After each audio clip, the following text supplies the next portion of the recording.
It is Booker Prize season. I'm very excited about this. As you can tell, I've been very, very fortunate to get to be involved with the Booker Prize, but ultimately, I am just a fanboy. I'm just a huge fan. A cat just made eye contact with me through the window and it's completely thrown me off. I genuinely thought that was a person. It's the most like human looking cat I've ever seen. It's this ginger cat. I guess it belongs to one of our neighbors, but whenever it appears, it's almost like flesh colored and it emerges at my window and every time I think someone's breaking in to my house. Anyway, sorry I got sidetracked. I'm a huge fan of the Booker Prize, ultimate fanboy. I love reading the books from the Booker Prize. I really trust the people the Booker Prize choose to be on their committee of judges. I like that they choose cutting edge literature, which is reshaping what it means to write today and what it means to tell stories. You know, they really push the envelope. They are making these incredible pieces of fiction which reflect who we are as a society today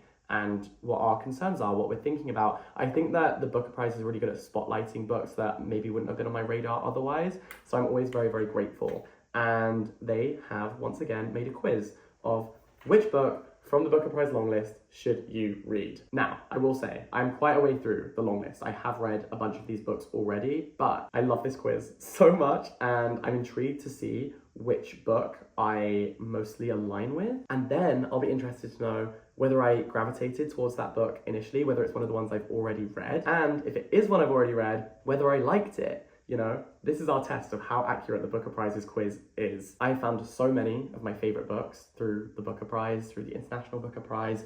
I love the books that they spotlight and champion. And this year's longlist is one of the most exciting I have ever seen. It's such an interesting list. I wanted to read pretty much every single one. So I'm going to record my screen. My upstairs neighbors have been having a Lana Del Rey jamming sesh all morning and I'm not mad about it at all. So I hope that you can't hear it because if you can, then I'm probably gonna get a copyright strike for playing all of Lana Del Rey's discography throughout the entirety of this video in the background. But if you can't hear it, then that's ideal because it's a really lovely soundtrack for me. I can just hear it kind of softly in the background. So that feels right to be listening to Lana Del Rey and doing a quiz about books. Okay, so which book from the Booker Prize 2024 longlist should you read first? Let's find out. From Blackley comic page turners to multi-generational epics to meditations on the pain of exile, this year's longlisted books showcase the finest in fiction. But where should you start?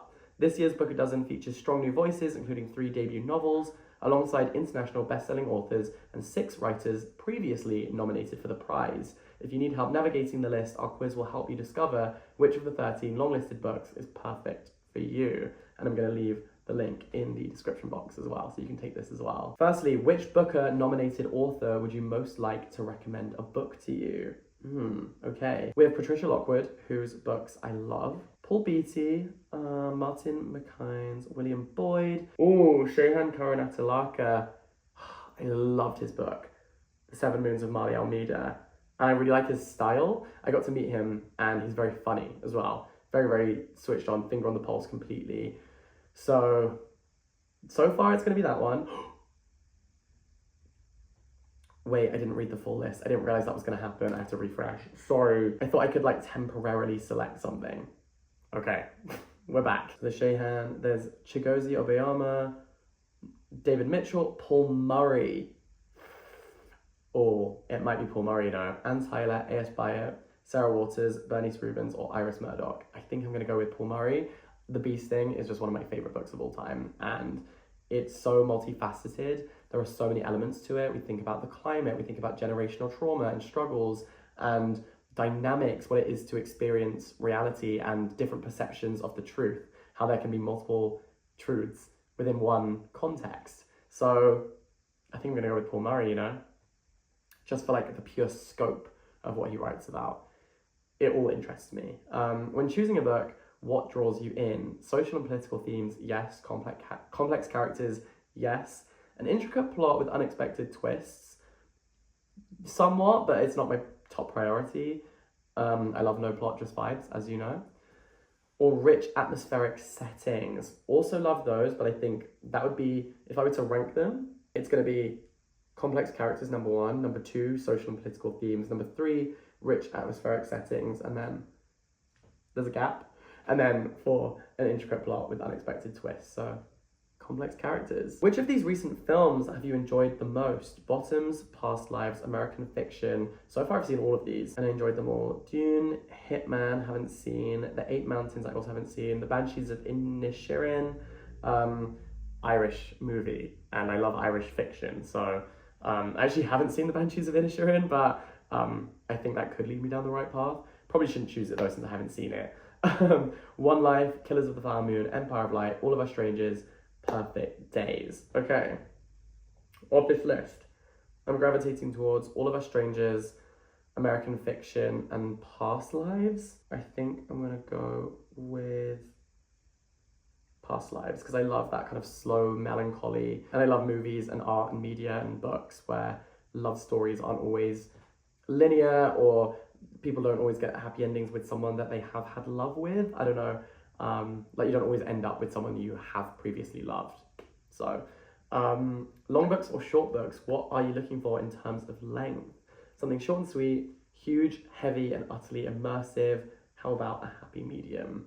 Honestly, I always say this, but I think there's something so powerful about the ability to write concisely and to be succinct and to use your words very wisely when you are planning to write a huge epic saga. This isn't always true, but sometimes the attention to detail doesn't go into every single sentence, whereas I do think with a short, zinger, snappy, pithy book, every sentence has to be there for a reason. So I do always really admire short books. The most interesting stories are told in the big city, in a small town, on a secret mission, deep in the countryside, in a sporting arena, around the dinner table with friends and family, deep in the past, or in outer space. I will say, I'm gravitating towards the big city. I've always lived in big cities. I've lived in London, Paris, and New York. Spent a bunch of time in Seoul earlier this year because I wanted to experience that city as well. And I think that city life fascinates me. I remember looking into the concept of Sonder when I lived in Paris because I used to live in this apartment on the 6th floor and it looked down over one of the railway tracks. It was the train that goes across the bridge past the Eiffel Tower. It's such a gorgeous metro line, especially when the sun sets, because you get the best view of the Eiffel Tower from the train. You go over the Seine, really, really cool. But when I was in my apartment, I used to see all of the people going past on the subway, and because it was outside, it wasn't underground, it was overground, it was actually above the road, I could see faces, and I could see all these people on the train whizzing past my window, and there was something about that that just made me think every single one of these people is living a complex life, just as complex, if not more complex than mine. Every single one of those people is having a day, is having a week, is having a month, is having a year, and they're having an experience. Something happened to them in the last 5 minutes, something is going to happen to them in the next 5 minutes, and it's called Sonder, this idea when you realize that everyone else is living as complicated and complex a life as you are. So I love that idea. I think it makes us more empathetic when we remember that. So something about being in a big city reminds me of that. It's like a microcosm of society where you get every possible type of person. I'm going to say in the big city. Which genre do you often gravitate towards? I like an edge of the fantastical. Nope, not that. Something with a bit of romance. Yeah, I like a love story.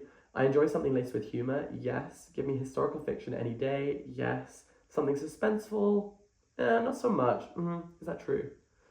I do love tension, but suspenseful, I feel like those two things are different.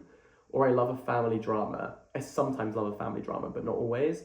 I don't always gravitate towards it, but often when I read them, I do enjoy them. I think we're between something laced with humor and give me historical fiction any day. I'm gonna say give me historical fiction any day, because I do really love that. What do you look for in a work of fiction? Something with a bit of topicality, a book to help me escape, or sharp observations about the past? No brainer. I love things that are very observant and unpack the ways that people experience events. Especially from the past, so I think it is that.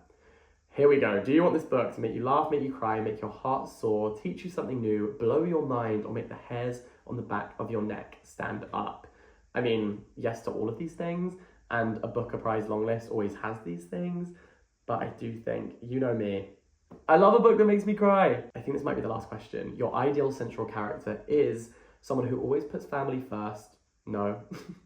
A passionate environmentalist, a stargazer, someone who always fights for justice, a small town crook, a war hero, an undercover agent, an outsider, fiercely political, or a passionate sports person. I will say, I think that these are really reflecting the long list. An undercover agent must be Creation Lake by Rachel Kushner. A passionate sports person must be Headshot. Stargazer could be either Orbital or Enlightenment. You know, I'm picking up what they're putting down right here, but I do love a book about an outsider, so I think that is my choice. Do you judge a book by its cover? Always or never? I mean, which books is it ruling out for bad covers? Honestly, these are all great covers, I will say, aside from maybe This Strange Eventful History. I mean, sorry that This Strange Eventful History is catching strays. It'll be so funny if that's the one it gives me now. Or, I mean, I don't hate the cover for James, but I think that the US edition is so much more chic. Not that book covers need to be chic, but if we are basing it on design, I just really prefer the cover for James in the US. I think it's more iconic. I think it's more eye-catching and memorable. Honestly, I'm gonna say always, yes, I do judge a book by its cover. And now let's see my result. No way. Held? Held by Anne Michaels? Genuinely, this is the one book I wasn't that interested in reading. That's crazy. 1917, on a battlefield near the River Escaut, John lies in the aftermath of a blast, unable to move or feel his legs. Struggling to focus his thoughts, he is lost to memory. A chance encounter in a pub by a railway, a hot bath with his lover on a winter night, his childhood on a faraway coast as the snow falls. Now we're in 1920. John has returned from war to North Yorkshire near another river, alive but not still whole. Reunited with Helena, an artist, he reopens his photography business and endeavours to keep on living. But the past erupts insistently into the present as ghosts begin to surface in his pictures, ghosts whose messages he cannot understand. I'm so surprised that that's the book I got. I wasn't expecting that. I'm flabbergasted. I guess maybe I've been barking up the wrong tree this whole time. And that book was just announced to be on the shortlist as well. So it was a book I was going to get around to before the ceremony on the 12th of November, but wow, maybe I don't know myself at all.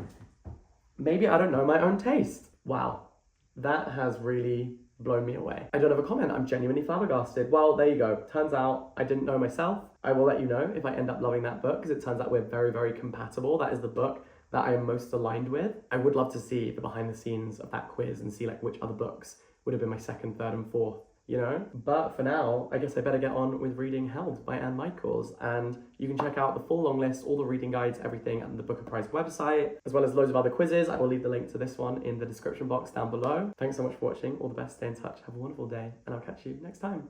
Bye-bye!